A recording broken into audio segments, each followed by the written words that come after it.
I'm Alexander Heffner, your host on The Open Mind, and I'm honored to welcome today to our broadcast an activist, a humanitarian, a minister, and a scholar, Nyle Fort at Princeton University. He joins us today. Welcome. Thank you for having me. Nyle, first, I know that you yourself had COVID. I want to ask you about your health. How are you feeling? I'm not 100%, but I'm much, much better. I have my taste back, which is probably the most important thing after my smell back. And I'm back to working out. So I feel good. Thank you for asking. That's a relief to hear. I'm glad you're getting better, if not in 100% condition. You have been so eloquent and poignant in your commentary on this crisis and the humanitarian and religious awakening. I wondered if we could just start there. How would you characterize if the response to the pandemic has been a kind of awakening? How would you define it? How would you describe it for our viewers?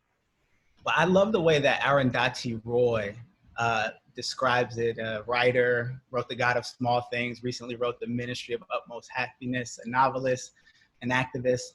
She described it in a recent essay as a portal, talking about the pandemic as a portal.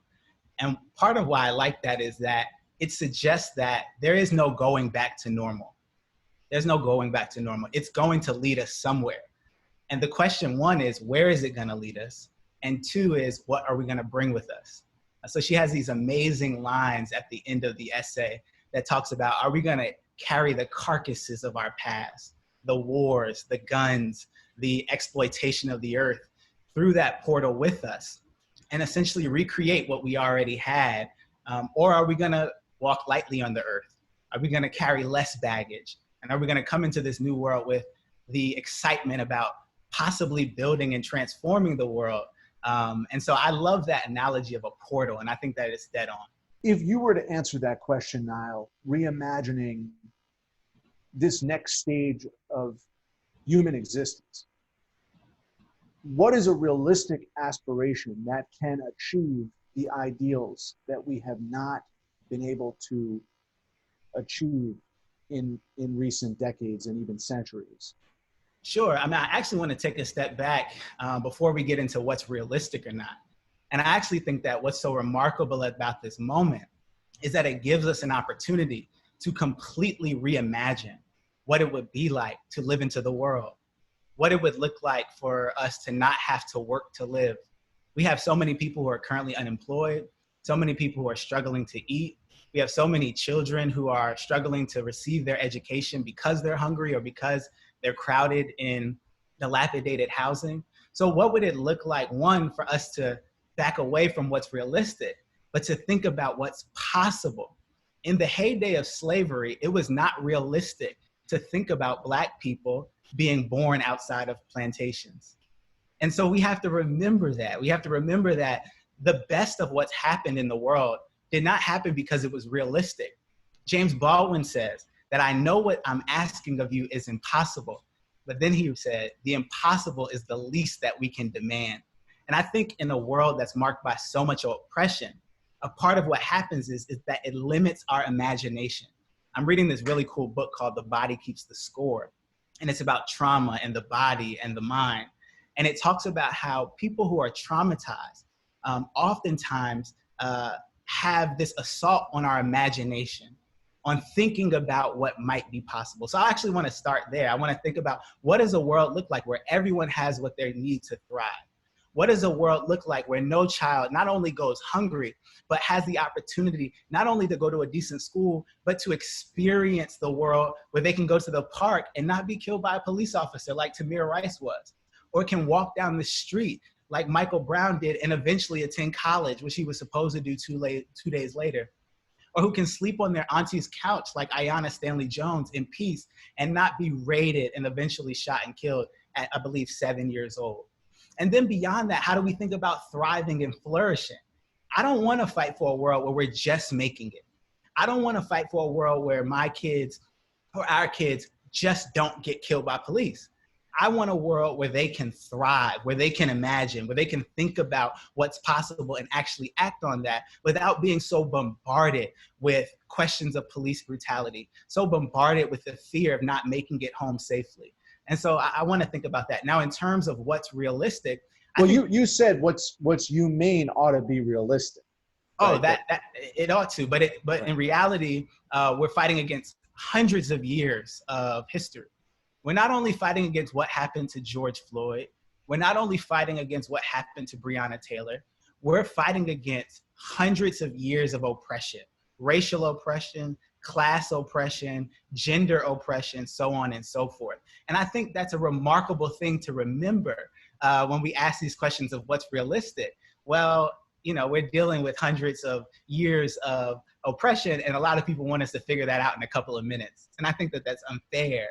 And I think that we should have the room and space to experiment, to play, to try, to fail, to get back up again, and to keep asking these same questions. As someone personally affected by this pandemic and seeing communities across the country, but in particular the disproportionate effect on Black and brown communities, that also ought to factor into what is realistic and what is a humane public policy that values each human life the same way. But the reality of this pandemic and COVID is that we don't have equal rights. We don't have an equal right to healthcare.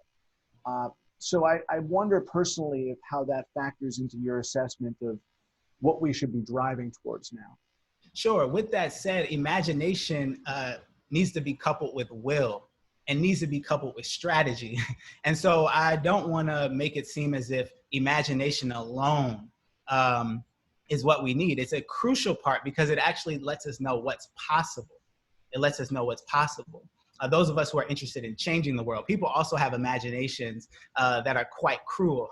People imagine Black people into slavery. So that's a side note. But we do need to think about what it takes to actually actualize our dreams. And I think activists are doing a remarkable job at that. They're thinking through, for example, what does it mean to have safety in our communities without not only police violence, but without the role of policing at all, which in many ways is designed to protect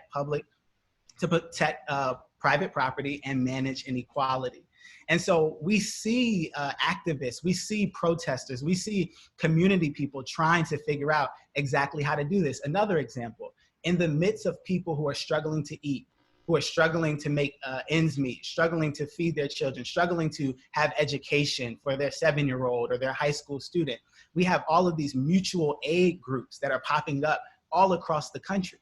And that is a very real life example of people who normally do not have the resources at scale to do what the government could do, are still figuring out ways to protect one another, to care for one another, to learn each other's names, to build relationships that are not predicated on exploitative labor. So I don't have to meet you just because we happen to work at the same job, but I get to meet you because we live near each other and because we have a common interest in taking care of one another and each other's families. So I think there's some very practical steps that do need to be taken. And I think this experience has showed us the fault lines in democracy. Bernie Sanders' campaign, I think, was really hitting the nail on the head when it was emphasizing healthcare.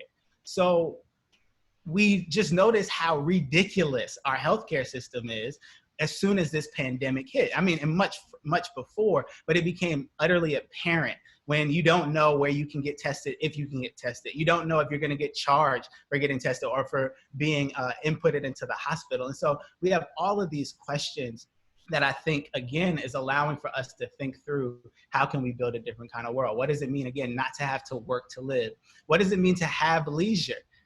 A lot of people are struggling in this moment, but are also spending more time with their families. What if we could do that outside of the context of a crisis? What if that could also be a right that we all enjoy?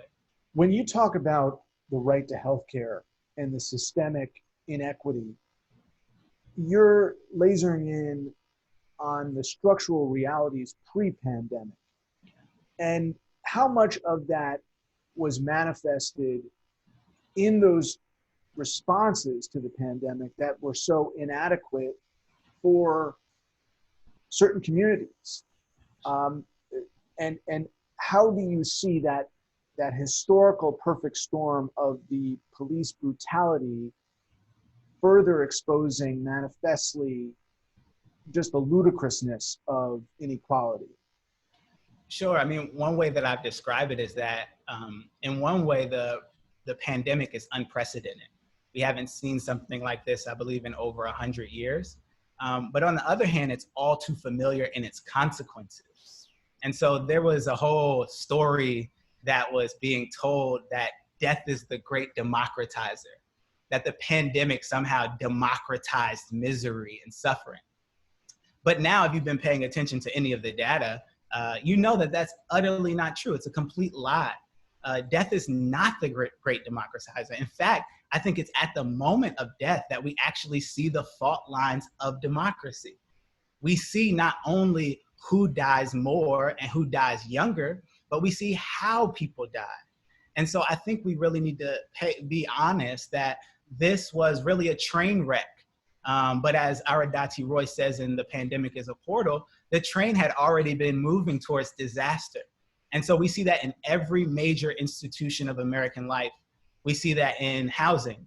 So we have an eviction crisis that is really on its way. I mean, it's already begun, but it's really on its way, an eviction crisis. Of course, we have an incarceration crisis, which is not just about numbers, but which is also about the qualitative experience of what it means to be inside of a prison, which is probably the most inhumane place to be during a pandemic. It's impossible to quarantine in a prison. And then you couple that with the lack of PPE.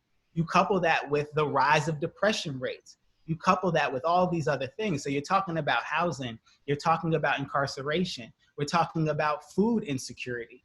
What does it mean to not have enough money to feed your family or to feed yourself? Of course, we can talk about employment. Not only are we losing our loved ones, but we're also losing jobs. Black people, working class people, Latinx people were disproportionately affected in every area of American life. And those were the preconditions. Those were the pre-existing conditions even before the pandemic struck. So what the pandemic did is it revealed for some, but confirmed for others, what this country has always been about. But it's also laid bare, I think, not only what's wrong with this country, but I think what could be turned right. Again, I think we see clearly that we would need a new healthcare system if we truly believe that everyone matters. Black people, working class people, poor people, women. I think that we could see that it matters that we have quality education. So now we have Black children, working class children, otherwise, who are falling back in their education even more than certain other students, even though we're all falling back. So again, I think that you're absolutely right. I think people like Arundhati Roy and so many others who've been really screaming that, hey, y'all, this isn't new in its consequences, even though it may seem new in how it's arrived. It may also not be new in the deliberate malice on the part of an administration that's denied critical services to the populations most suffering. And I just want to ask you, as a scholar and a spiritual leader, if it's important that we define this as what it is. And, you know, I don't know what the correct term is, but I think when it comes to the negligence of authorities, both at the state level in New York, where I'm recording this, and nationally, when it comes to the federal government, there has been a malignant negligence that can be described fairly as homicidal and even genocidal. And I don't know if it's important for us to take the step to define it that way, but I want you to tell us if it is. Sure. I mean, I think that it's like saying that the sky is blue. It's like saying that water is wet. If you just open your eyes and you be honest about what you feel, we know that we are under a misleadership that in many ways does not care, not only about Black people, but almost anyone other than his own interests. And it's not just Donald Trump, it's governors and other establishment politicians across the country who are governing their states in ways that are completely inhumane, that are cruel, that are killing people. And so blood is actually on their hands. It's funny how some people are pointing to the young people having parties and pointing to protesters and things like that. And really, in reality, those who have the most power are oftentimes, I think, left off the hook. And I also want to say that it's also important, it's easy to point at Donald Trump as the sum of all of what's wrong with our country and our society. That's easy to do. He's an easy monster to point out and then put our blame on. And while obviously there's so much blame there, and while obviously it's really important to tell the truth about the monstrosity and the cruelty of his administration and his presidency, I think it's also important to remember that not only is Donald Trump not the only issue, it's not only the Republican Party. So you have a Democratic Party that in many ways has been complicit with the suffering of working class people, poor people, Black people, and the most vulnerable in our country. So I talked about incarceration.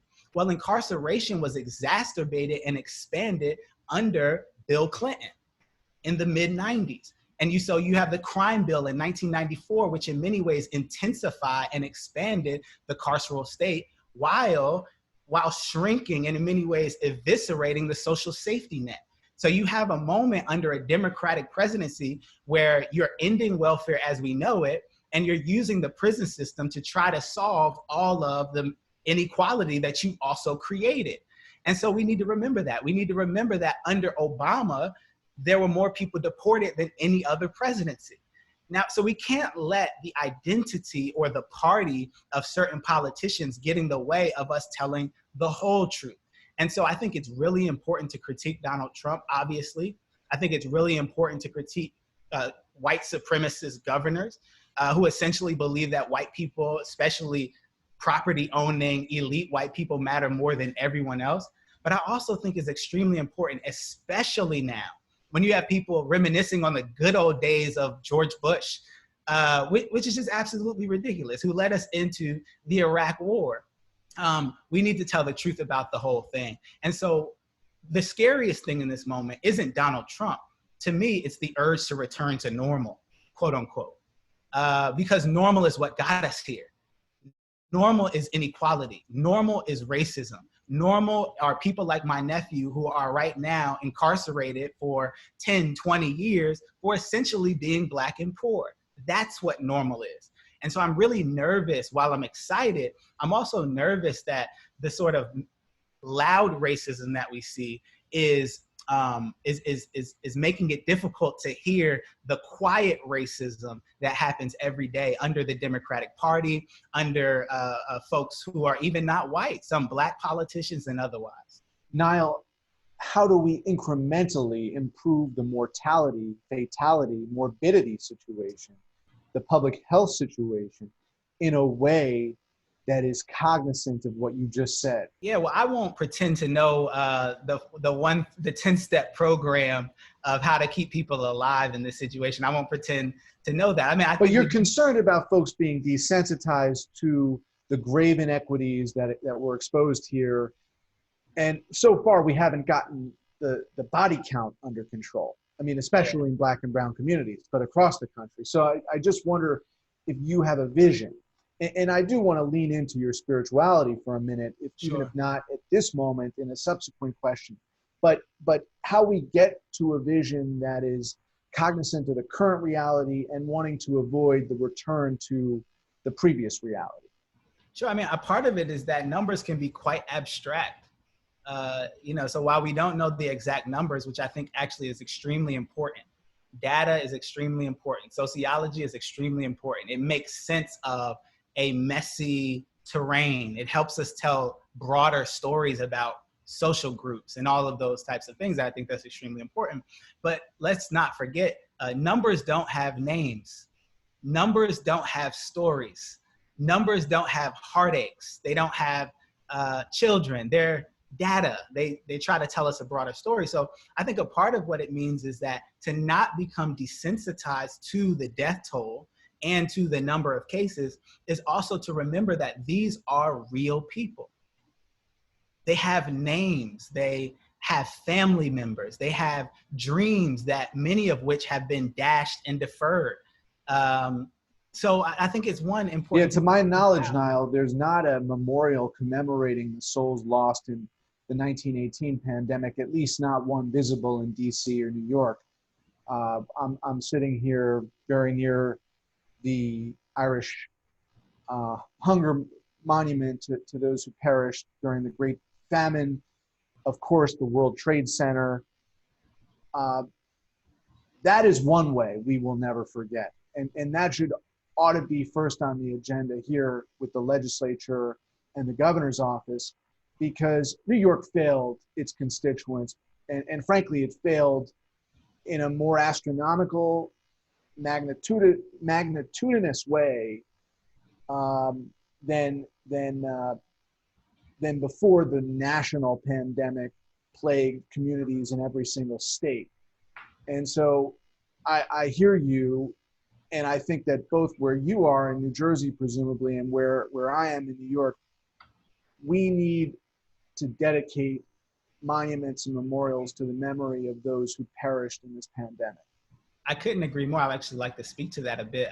So my dissertation, I'm writing a dissertation on African-American grief, and particularly the way that mourning, acts of public mourning, shape contemporary Black activism. So I'm looking at things like the movement for Black lives and thinking about how all of that really is a response to loss.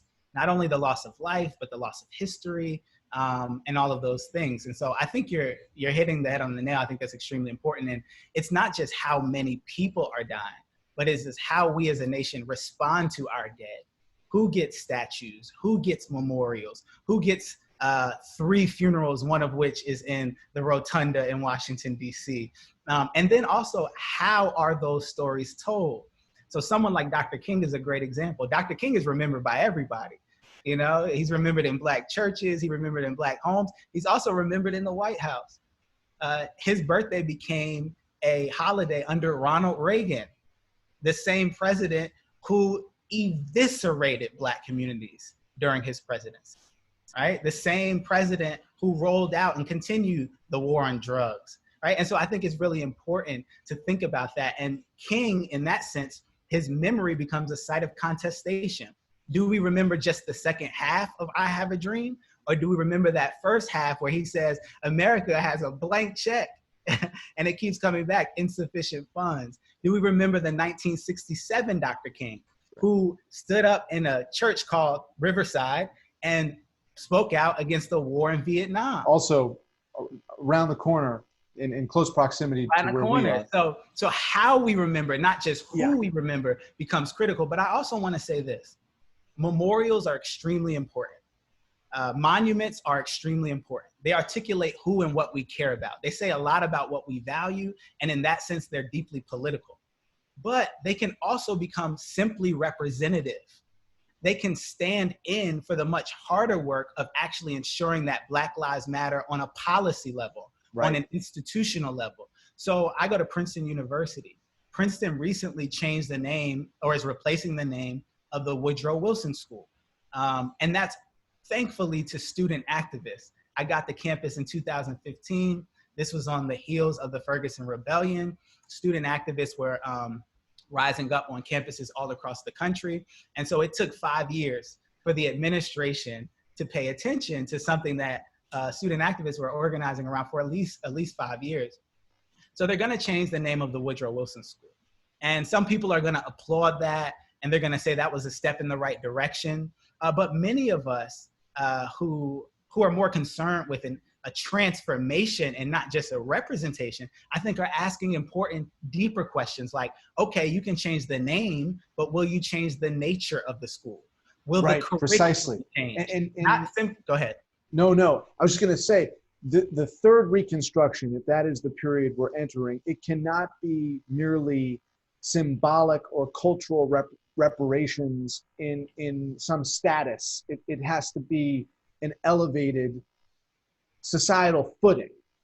And that's what I want to close on now, that this notion that there was no successor to King in shepherding the economic justice message in the way that John Lewis, rest in peace,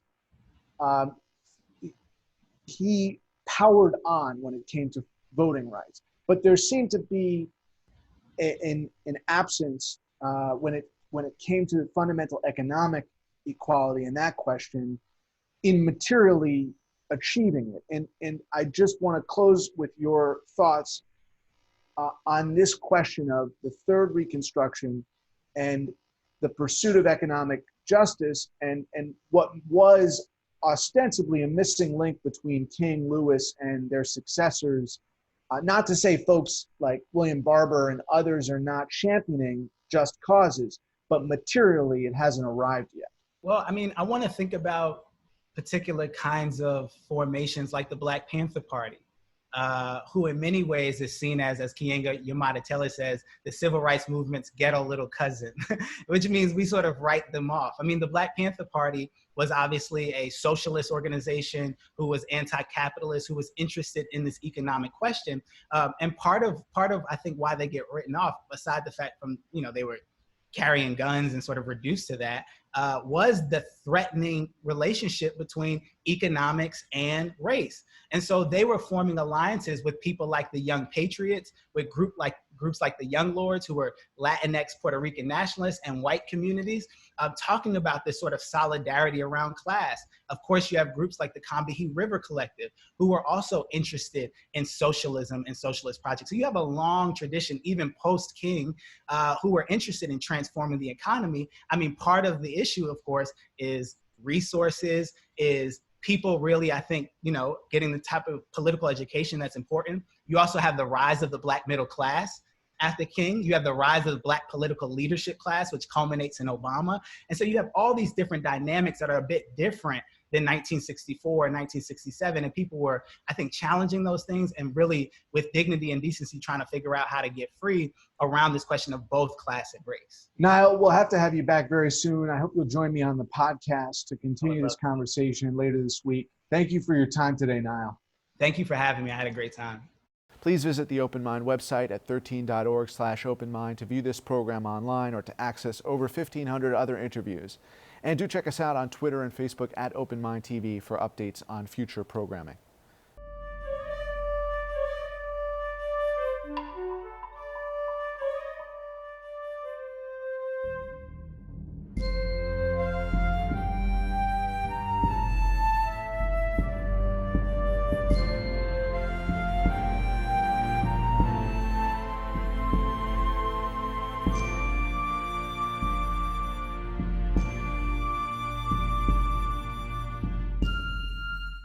Continuing production of The Open Mind has been made possible by grants from Ann Olnick, Joan Gans Cooney, Lawrence B. Benenson, the Engelson Family Foundation, Alfred P. Sloan Foundation, the John S. and James L. Knight Foundation, William and Flora Hewlett Foundation, Joanne and Kenneth Wellner Foundation, and from the corporate community, Mutual of America.